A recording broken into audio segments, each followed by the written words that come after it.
Good afternoon, everyone. Good afternoon. I always like to say this is the day that the Lord has made, and we choose to rejoice and be glad in it. I am Portia Wheatley. I am the founder and the president of a nonprofit organization acknowledged as Trophy of Life Incorporated.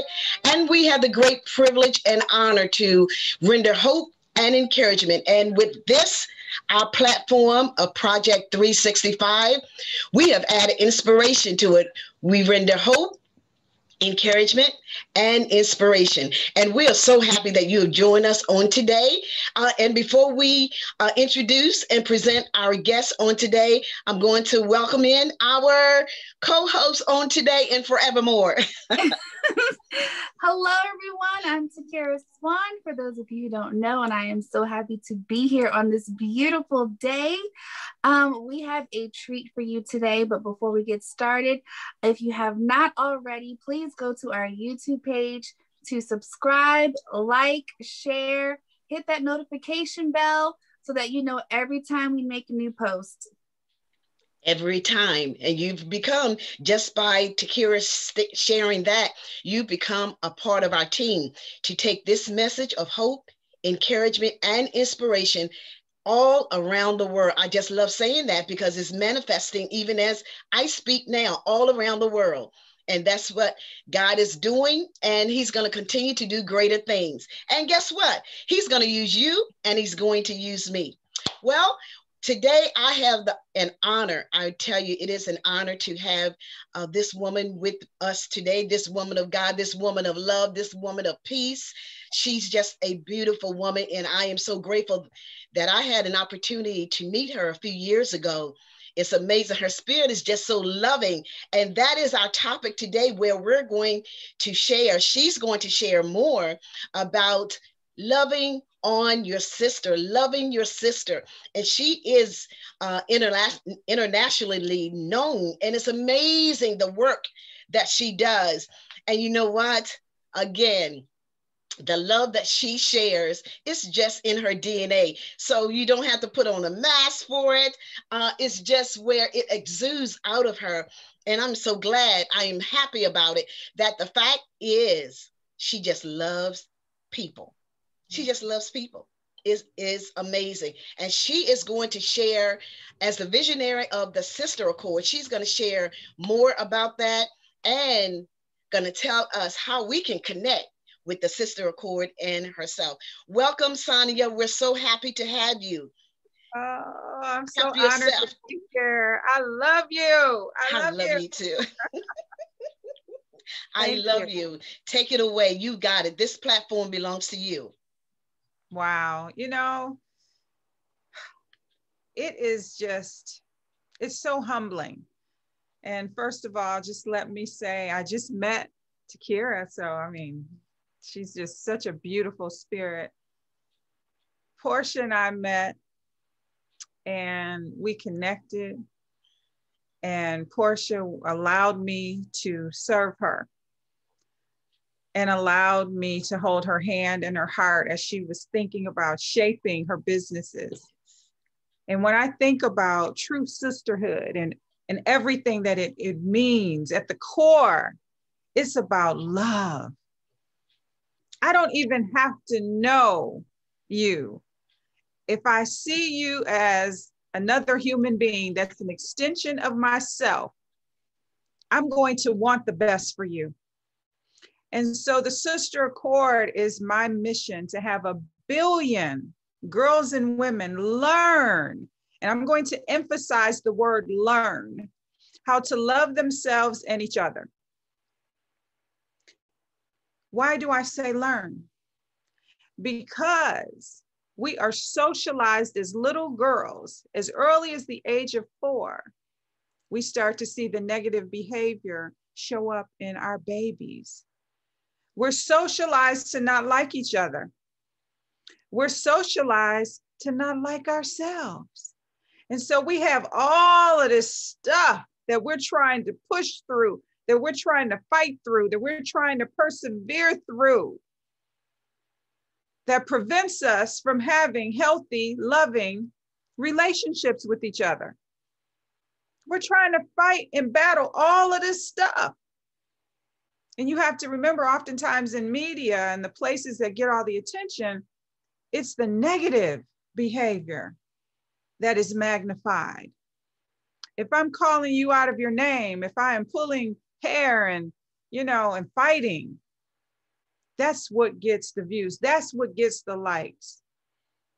And so I felt like we had to have an intervention. And so I often say, mean girls grow up to be mean women if there is no intervention. The sister accord is the intervention. We have to have a disruption to this behavior. There is no way we should be comfortable with our children's children dealing with this same foolishness that we're dealing with today in 2021. Like, what do we need to do to make sure that there is a legacy of love that is left? What does that look like? What does that feel like? And how will people in our community flourish and succeed individually and collectively as a result? So I had started my career at Ford Motor Company, then I went to the Gillette Company, and then Procter & Gamble acquired Gillette, and I moved to Cincinnati from Boston. I worked for some amazing companies. I mean, these are the best of the best. But the behavior that I saw among women in these companies blew my mind, quite frankly. And I'm like, what is at the root of that? Like, why would she throw her under the bus? Why would she make her look bad? Why would she say, in order to win, I've got to make sure that this sister right here loses? Like, what drives that behavior? What's the root of it so that I can put a solution on this thing? Because it bothered me. And I would tell you, oftentimes those things that really bother you, that tug at your heart, the things that you go to sleep thinking about, that you wake up thinking about, are typically the things that are tied to your purpose, your destiny. And so I knew that I was called to make a difference, but guess what? I was running from it. I didn't even want to walk in what God had purposed in my life. Now, what would make us do that? Fear. Fear. Like, I had all the trappings of success, the job, the money, the house, the family, the cars, all that, right? Why would I want to give that up to do what I'm purposed to do? To do the thing that was planted inside of me as I was formed in my mother's womb.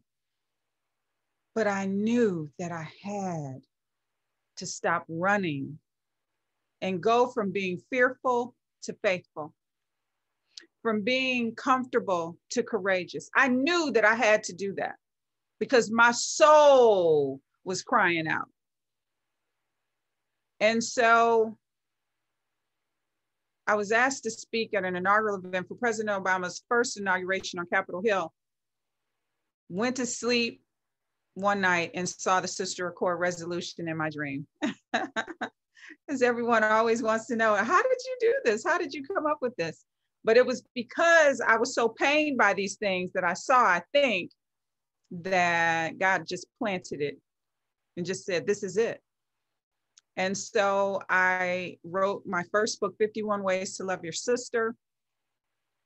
And it was nominated for an NAACP Image Award. And that's when I started to say, whoa, okay, all these things, all these narratives, all these lies I told myself about, you don't know how to write a book. You're not an author. Nobody would buy your book. You know, the things that we say to ourselves, the self-talk, the overthinking. Once that happened, I started to say, wow, okay, all these people keep calling me about this and telling me that I have to do something with the Sister Accord. Maybe I really do. But you got to remember, I had that amazing job. I was making all that money. And I kept saying, well, oh, if I quit my job, we might not be able to eat, or, you know, we might have to lose the house, or, you know, I kept thinking all these negative things. And God said, like, when are you going to just let me show up and blow your mind? Like, I want to do it, but you keep getting in the way. And I'm like, wow, maybe this could be successful. Maybe I could make a living, from doing this work.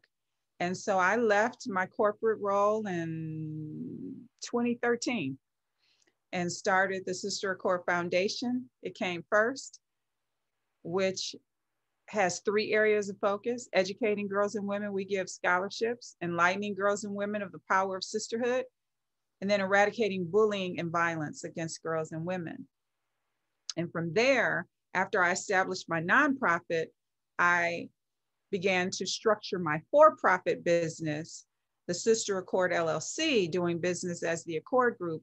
And that's where my executive coaching programs and my employee engagement programs and all of the other aspects, all my writing, my curriculum that goes into school systems, all of that then came and emanated from the work that I started with my nonprofit, with my 501c3.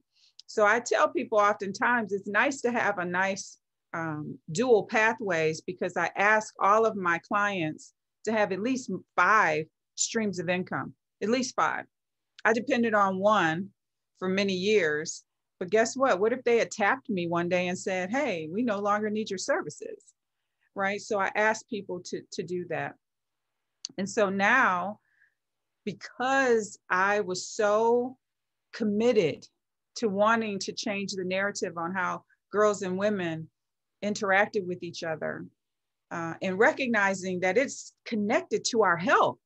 I mean, I break up the word disease into dis-ease. Disease sets in when we have all of this stress and these burdens and the things that are associated with hate. You can look at people who hate and you can see it. You can see it. It hangs onto us. It does something on the inside of us when we're hating. And so if we really want to live long, healthy lives, we have to get these relationships right. We have to understand how to effectively interact and connect with each other. And so that was the beginning, 2013. Then we started to get our curriculum into the school systems, because I knew we had to get to girls. As I said, that negative behavior starts as early as the age of 4. And then my sisterhood and brotherhood in the workplace platform is the and part of my business strategy, girls and women. And so I knew that I had to get into the places of work, because elementary school, middle school, junior high school, college, when do we ever address relationships and friendships and understanding how to build our emotional intelligence skills? It's just not happening. And so I wanted to be the solution to that in a very organized, structured way, so that people could understand how they could live their best lives and understand the notion of all boats rising, so that we could stop this win-lose proposition that we bought into, that is really, it is so far from the truth. God has so much abundance. There's more than enough for all of us, but yet we have bought into a scarcity mindset that literally harms our souls. Literally harms our souls. And so to be able to do this work, to wake up every single day, to have the joy that I have, because I designed this destiny. I designed what I wanted to do in life. And so often we don't think that we have the power to do that. But listen, once God said it was so, there was no stopping. Once I said, here I am, just use me, then all of these wonderful things opened up and was added unto me. And so I sit in a place of gratitude and thankfulness, and I'm so humbled by the success, the global success of one little girl from Saginaw, Michigan, daring to dream that she could do something that would be significant in the world, and then actually doing it. What do you say? That is so amazing to know that the love is there, and if it's in everyone, we just have to activate it. It's in That's everyone. right. The love is there. It's so amazing when we release it.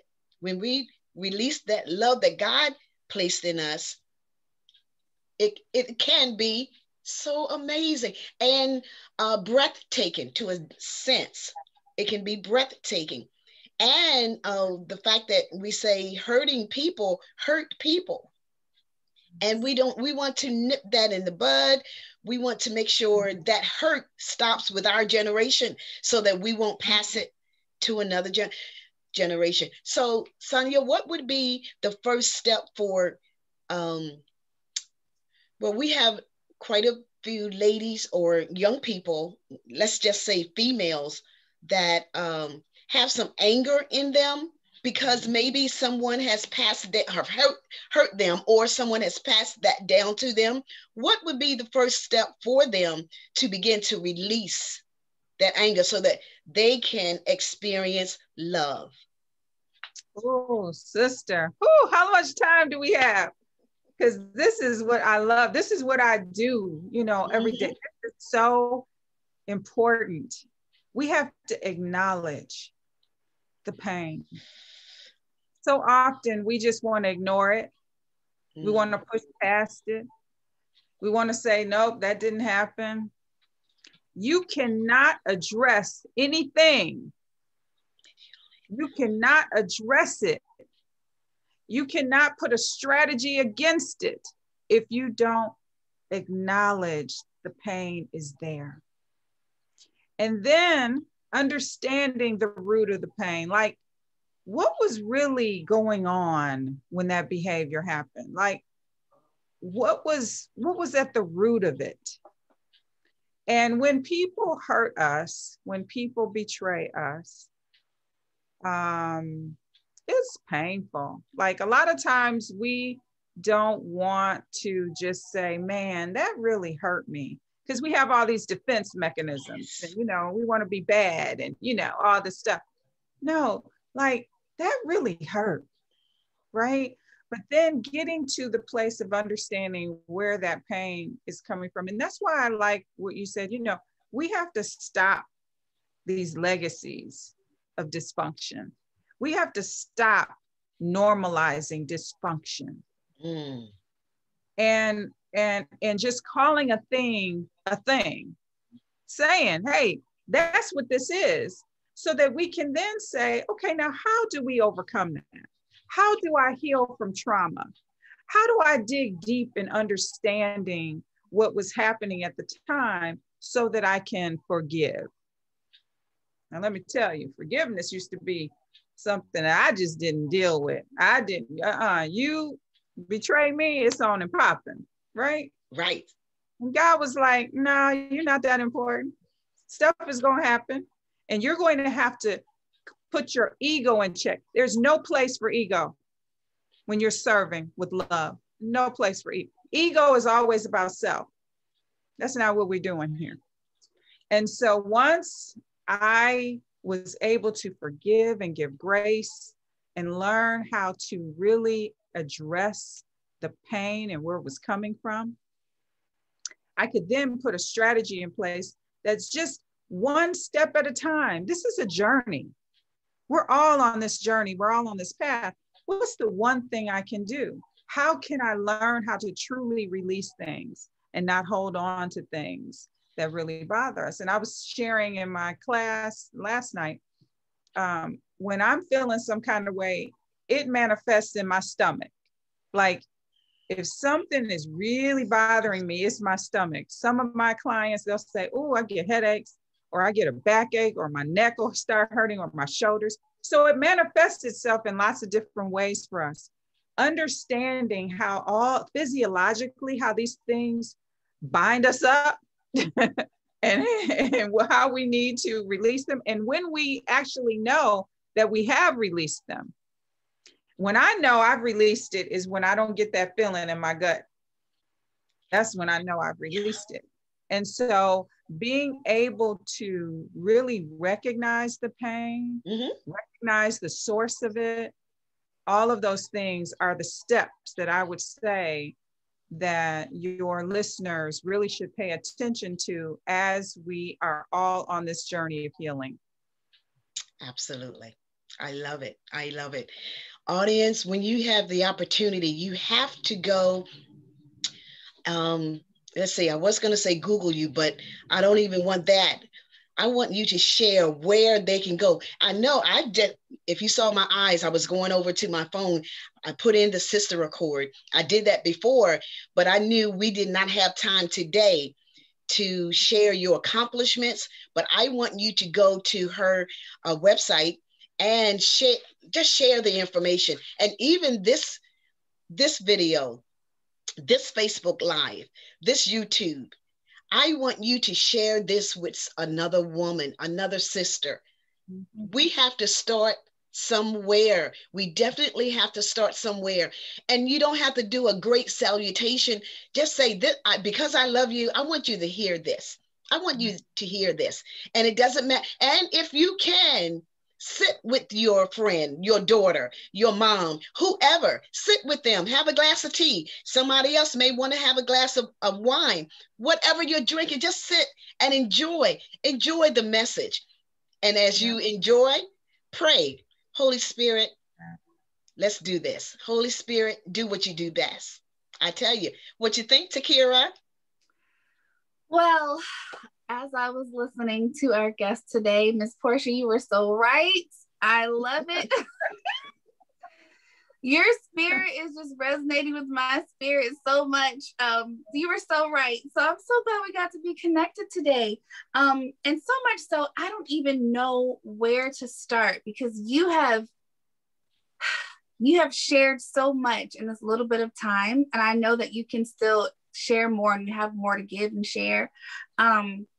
But I'm just going to go to a couple points, little bit by little bit. So let's go to the whole fearful to faithful. What? That right there. I'm like, listen, I know you said you have a book, 51 Ways to Love Your Sister.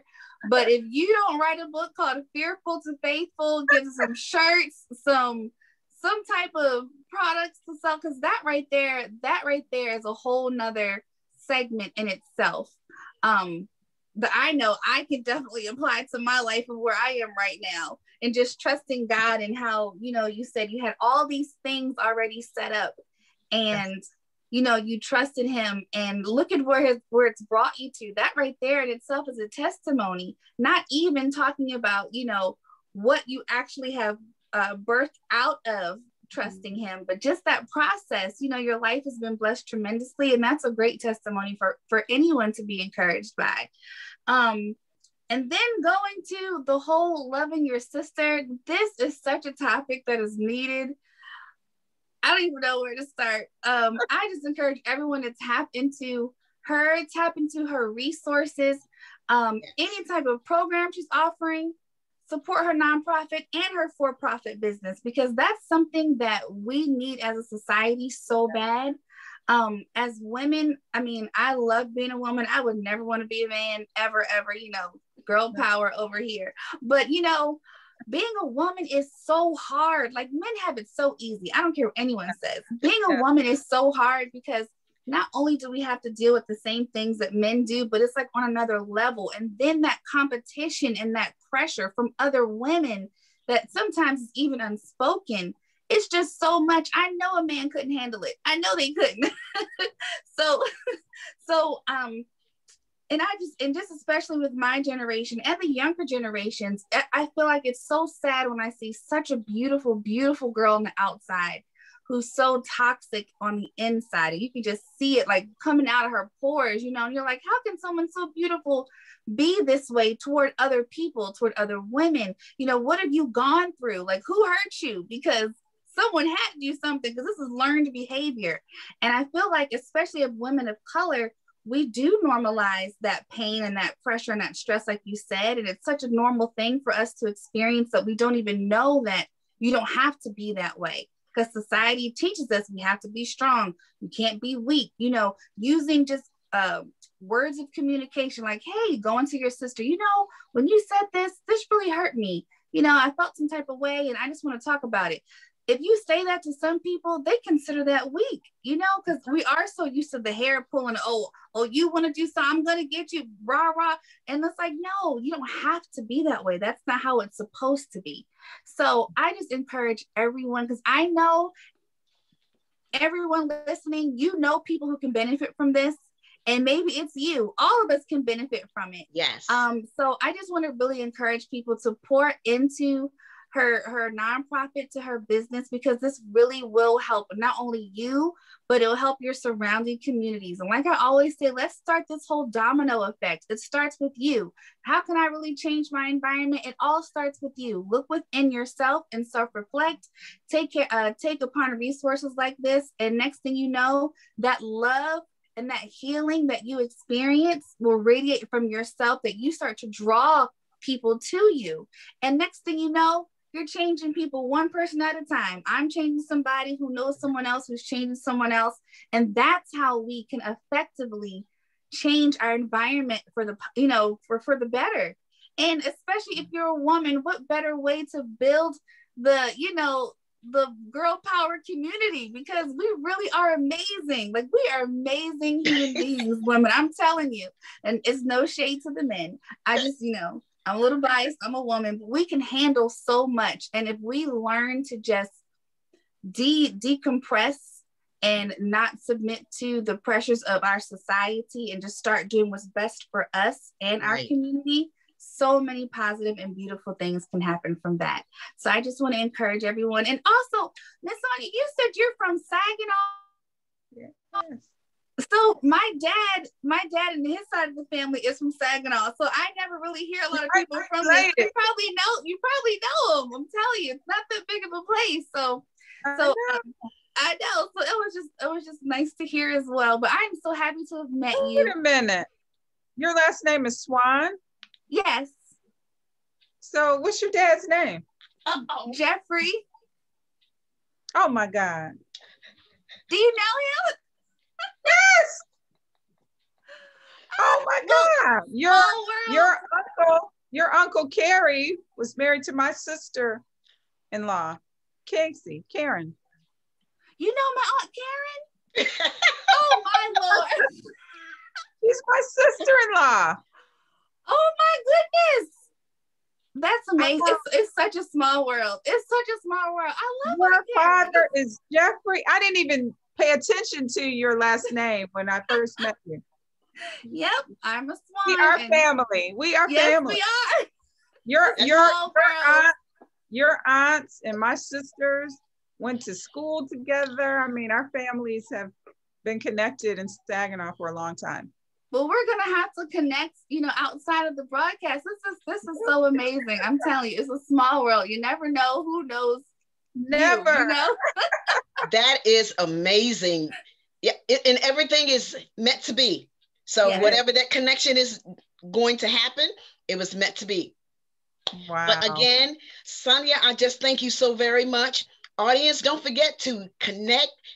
Matter of fact, if I did not hear you say anything about the Sister Accord, and where would I go on the internet to find Sonia Jackson Myles? If I didn't know anything, where would I first go? So you can go to and you have to put the in there, the sister, and it's SISTER Accord, ACCORD.com. And that has our website. You'll see the information for the foundation on there. I told you we give away scholarships. So be on the lookout for events because when you participate in an event, it gives you the opportunity to then be eligible to apply for scholarships. We're giving $25,000 in scholarships this year. We've given $15,000 to date. Oh my gosh. I mean, it's just amazing when I think about it. And so the sisteraccord.com is a good place for you to go and sign up to be a part of our 1 billion strong. And then I'm on social media. So we have a Sister Accord, the Sister Accord channel on YouTube. Sonia, Sonia Jackson Myles, Myles. and that is also a channel on YouTube.